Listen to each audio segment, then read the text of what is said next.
I don't think anybody was expecting what we saw, and that was the revival of the Grand Inquisitor. He is indeed alive and not dead as we presumed he would be after watching him die in Star Wars Rebels. What is going on? There were a lot of fans asking, how is it possible that Darksiders could come back from death? How was Vader able to capture the Grand Inquisitor after his death and enslave him inside that Jedi outpost as long as he desired? This is the issue that I want to tackle today, and to tackle that, of course, we have to go to two things: Darth Vader's castle and Lord Momin. Now, as many of you remember, Lord Momin was an ancient Sith Lord that was cursed by the dark side itself inside his mask. He was doomed to live the eternity inside that mask until somebody would awaken him. If that person or somebody else were to put Momin's mask on them, then Momin would come back to life, wielding the body of the host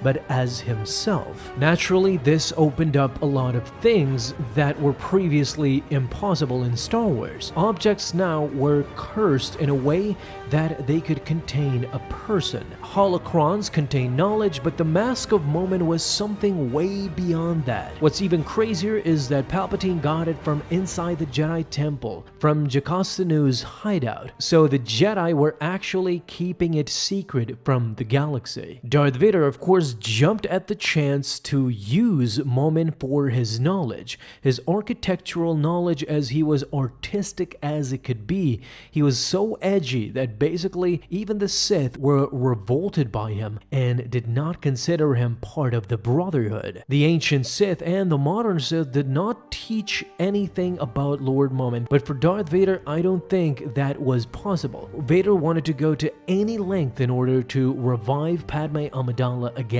especially after Revenge of the Sith. The 2018 comic series shows that Vader was ready to go to any length in order to bring Padme back from the dead, and this is the answer of how I think Darth Vader revived the Grand Inquisitor from death. Now, don't get me wrong, I definitely want Disney to put out a comic or something to that nature in order to explain officially in canon how this was done. But me having the knowledge that I have and reading all these comics, I could basically sum it up in one answer, and that is, of course, Vader's castle on Mustafar. You see, somebody coming back from the dead, or at least coming back from the past, is not something new. Two things happened in Star Wars canon very recently that changed everything. That is, from Star Wars Rebels, we see the world between worlds. That was the void that was suspended in time and space, where Ezra actually saved Ahsoka Tano. Palpatine was quickly made aware of this, but were not made sure if he knew how to access it. So this option for me is eliminated. The Grand Inquisitor was not revived through the world between worlds. Vader and Palpatine might have been collaborating to bring the Grand Inquisitor back, but I don't think so. That's a stretch too far. So what I think actually happened is exactly what happened to Momin himself. After Vader just opened the portal to the next dimension, right at that time, the Mustafarians decided to attack the Sith Lord's castle. He was then forced to go help out the stormtroopers that were guarding the place and dismantle the Mustafarians before he could proceed. Their numbers were overwhelming, and so Vader left Momin to his own devices and warned him to not do anything until he returns. But of course, the Sith and their treacherous nature, Momin just could not help himself. His final masterpiece would be awakened finally, and his masterpiece was, of course, himself, as Momin opens a portal from Vader's castle, revives his own self. He brings himself out from the past and into the present, giving the mask to the original Momin, who comes out of the portal and now exists in this realm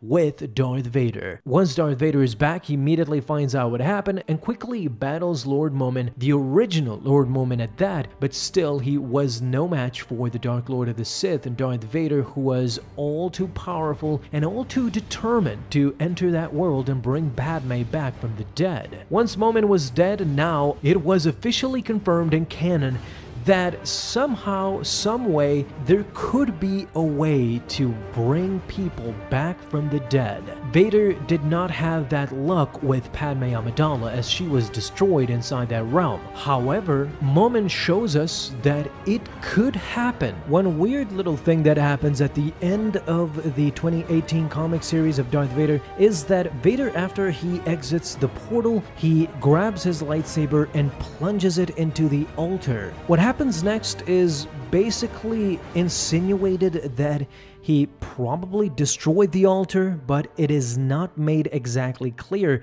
as he plunges the lightsaber into the altar and it gives out this dark energy and red lightning outside of his castle, symbolizing something. So perhaps he did not completely destroy it, leaving out hope that he might use it again. But even if he destroyed it, there is the possibility of another way of him accessing the afterworld, because again, we saw this in the VR game Vader Immortal. Similarly, his castle was involved, but now a totally different relic was to be used to bring back Padme. So this gives us multiple options of how people could be brought back from the dead, and both of them coincidentally involve Darth Vader using some sort of interdimensional supernatural thing to bring back people from the dead. Therefore, it is not out of the possibility that Darth Vader did in fact open the portal once more and brought the Grand Inquisitor